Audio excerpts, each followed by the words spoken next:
For 3 weeks, I played with the AE1s in multiple different courts, and this is my performance review.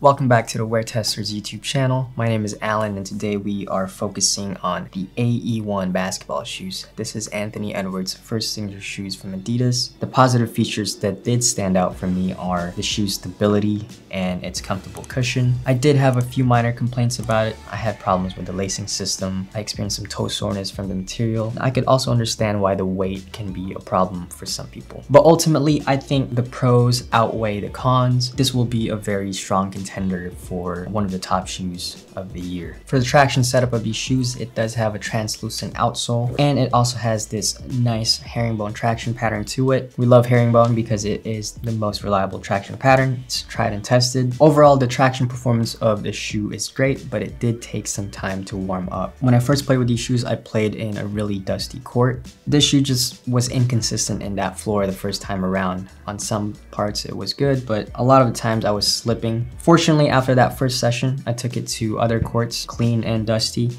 and it performed well there. Obviously, most shoes will suffer in dusty conditions, but there has been a select few shoes that I've tested in that same court where it handled the dust very well right off the bat. So that doesn't take away from the great traction performance of the shoe. Like I said, I think it just needs time to warm up. As for the durability of the shoe, this is still best reserved for indoor play. I didn't play aggressively with it outdoors. I just shot around with it. Even then, I did notice some fraying already after that one short session that I had outdoors. There are going to be better options in terms of outsole durability for outdoor play, but this shoe will still perform well outdoors. The outsole isn't a completely flat surface. There's some peaks and valleys to it. It's kind of like this wave. When you play outdoors, the outsole will thin out faster, and depending on your high wear areas, some of these points will thin out faster. So since it isn't a completely flat surface, I think it may potentially feel uneven. That won't be a problem right away. Obviously, that's going to be much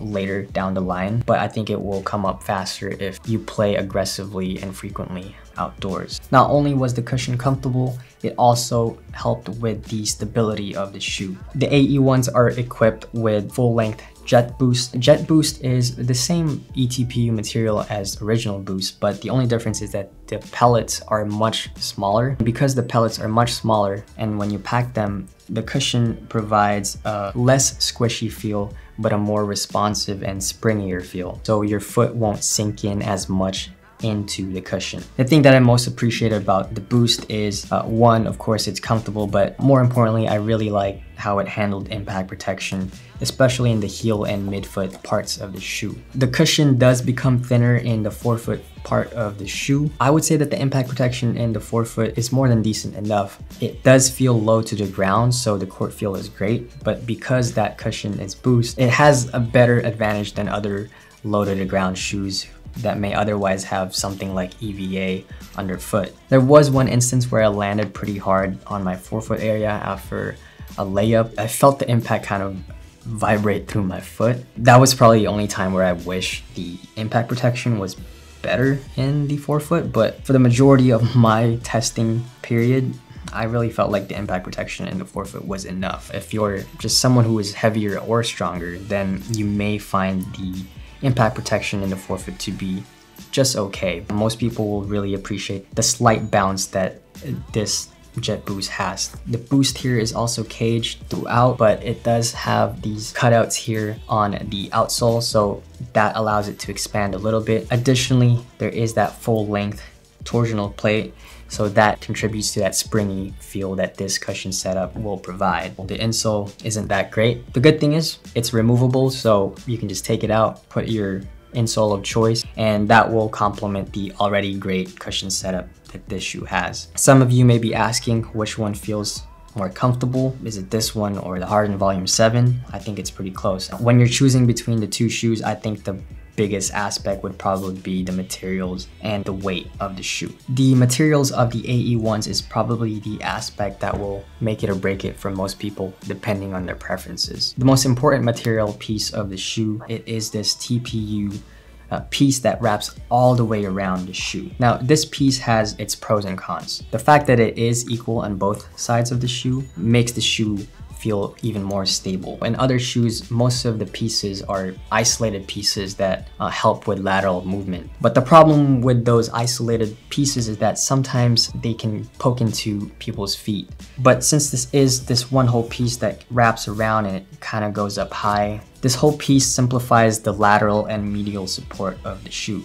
They have a nice softness to them that allows them to bend as you move and play around on the court. I had no problem running around and stopping laterally, trying to keep up with the offensive player in front of me. When you're moving side to side, you need to constantly move and stop, and this one whole piece just does a great job of cupping my feet, allowing me to feel confident because I could feel these solid pieces on both sides. What also helps is that wide forefoot base and the outrigger. The one obvious con about this though is that this piece does add a ton of weight to the shoe. This shoe is also pretty bottom heavy because this top part of the shoe is pretty minimal. It has that sock-like feel to it here in the ankle area, and the tongue is also pretty thin, but everywhere else it's pretty solid and it is bottom heavy. So if you are someone who doesn't like bottom heavy shoes, then I can understand why you may not like these shoes. The main thing that I don't like about this large TPU piece is that in this forefoot area of the shoe,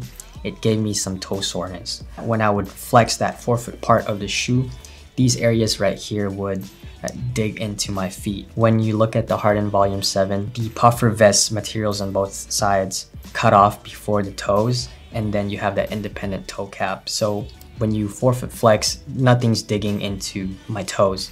But it also helps that in the Harden Volume 7, the puffer vest materials are really soft. I don't know how else they could have implemented this. I'm a big fan of how the shoe looks. Making a change there would have probably drastically changed the way it looked. But yeah, I just wish these parts right here were less painful during performance. The support features of the shoe are pretty excellent as long as you get the right fit, but there is one con that I didn't like about it. I found myself retying my shoes a lot because the laces loosened up very easily. And yes, I even double knotted and triple knotted, and I still found the laces to loosen up much easier compared to most shoes that I've tested. First of all, the laces are circular. Circular laces tend to loosen up faster. The laces are also pretty slippery and smooth. I did test these shoes mainly with the black laces. The orange laces are less slippery. Switching out the laces with those may have fixed this issue. Another thing worth noting about the lacing system are the forefoot parts of it. You can't really tighten them much more than what they already are. They're kind of just there. If you are concerned with having that space in between the top of your foot and the top of the shoe, if you don't want that bubble, just replace the insole with a thicker insole and you should be good to go. This shoe has a full-length torsional plate and has a little bit of forefoot flex just because the cushion in there is thinner. It is pretty rigid throughout. If torsional rigidity is important to you, this shoe has it. This shoe looks like it's a mid-cut, but I think it really is a low-cut just disguised as a mid-cut. This ankle collar is very minimal and it's not very restrictive, so there is a lot of freedom in this top part of the shoe, but because you have this TPU piece all around, it still gives you a pretty good lockdown. The shoe has an internal and external heel counter. We believe it's not carbon fiber, but nonetheless, it is really solid. It's even more important for the shoe because it has this minimal sock-like part here in the ankle area, so it really helps with that lockdown. What also helps with that is the tongue. The tongue fits really, really well. It is sort of gusseted, but also not really. It is tied with these elastic bands right here. That allows you to open up the shoe for an easier entry. Once you tie down your shoe, it wraps around well on the ankles, so you're pretty much good to go and lock down as long as you get the right size. In terms of the fit for the shoe, I do agree with Chris in his initial review that it does fit a tad bit long. For my personal preference, that's okay because I actually do like extra space in my toe box.